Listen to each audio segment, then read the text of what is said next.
Plotting altitudes of beds. This is the last topic of this unit कि आप कैसे beds में altitudes को ड्रॉप करोगे।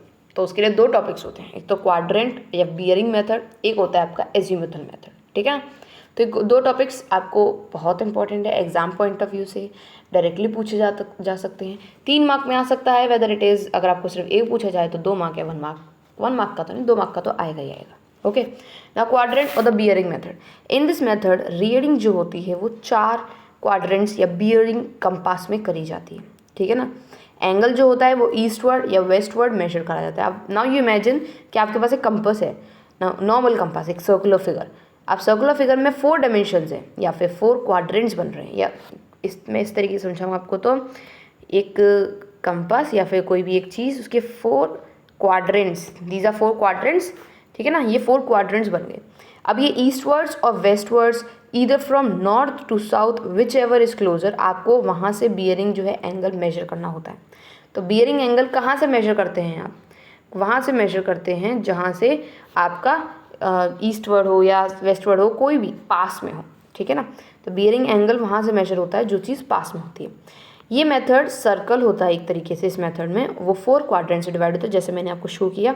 एक होता है north east point, north west, south east, south west. आपको ये सब ऑलरेडी पता होंगे कौन कौन से डायरेक्शंस हैं कहाँ कहाँ पर। ओके, अगर किसी को नहीं भी पता है तो मैं एक बार एक्सप्लेन कर देती हूँ। ये आपका सर्कुलर फिगर, ये आपके क्वाड्रेंट्स। अब इसमें नॉर्थ ईस्ट कौन सा पोजीशन हुई? This position is north east. ठीक है ना, या नॉर्थ या ईस्ट या साउथ या वेस्ट। तो नॉर्थ और साउथ के, नॉर्थ और ईस्ट के बीच में नॉर्थ ईस्ट, ईस्ट और साउथ के बीच में साउथ ईस्ट, वेस्ट और साउथ के बीच में साउथ वेस्ट, और वेस्ट और नॉर्थ के बीच में north west. Is it clear? तो ये आपके फ्यू और क्वाड्रेंट्स निकल के आते हैं। तो ये मेथड में 4 क्वाड्रेंट्स होते हैं, नॉर्थ ईस्ट, नॉर्थ वेस्ट, जैसे मैंने अभी बताया। हर एक क्वाड्रेंट जो होता है वो 90 डिग्री पे डिवाइडेड होता है। ठीक है, 90 डिग्री पे डिवाइडेड होता है, जो 0 से स्टार्ट होता है, एंड नॉर्थ पोल से 0 से स्टार्ट होता है और साउथ पोल पे पहुँचते पहुँचते वो एंड हो जाता है 90 डिग्री पे। इन द ईस्ट, मतलब साउथ पोल 0 डिग्री पे क्या होता है, नॉर्थ पोल पे होता है, और साउथ पोल पे तो 180 डिग्री पे हो जाएगा, या ये मेरे को दोबारा से वो 0 हो जाएगा। और 90 किस किस पोजीशन पे होता है? ईस्ट पे और वेस्ट पे। सो बियरिंग जो होती है वो हमेशा लेस देन 90 डिग्री मेजर करती है, ईस्टवर्ड या फिर westward, from either north pole और south pole. From either north pole और साउथ पोल क्यों कहा गया है?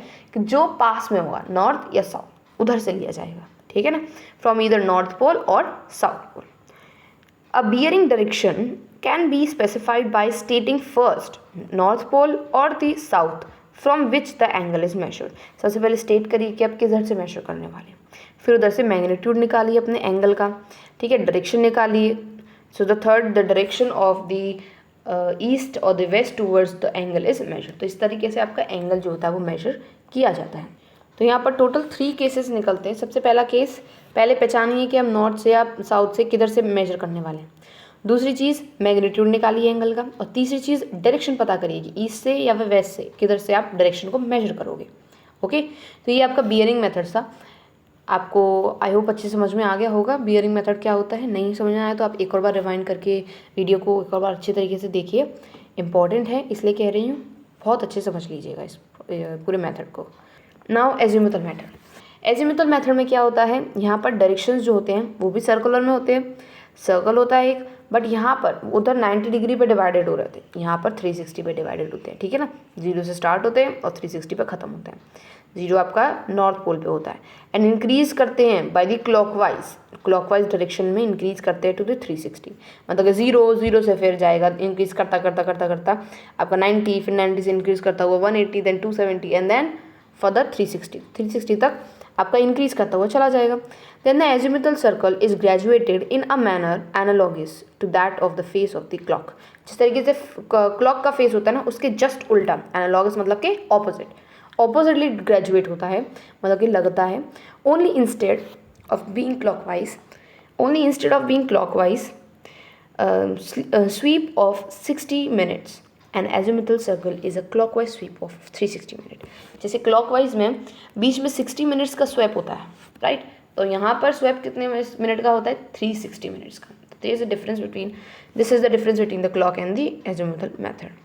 तो ये था आपका एजीमुथल मेथड किसे कहते हैं, एक मेथड जिसमें आप डायरेक्शंस निकालते हो या फिर ऑल्टीट्यूड्स को मेजर करते हो with the help of a circle which is divided into 360, ठीक है ना, और वो 0 से 360 इंक्रीज होता है। और यहाँ पर ये क्लॉकवाइज के बिल्कुल ही उल्टा लगता है और यहाँ पर कितने स्वीप होते हैं 360 डिग्री में।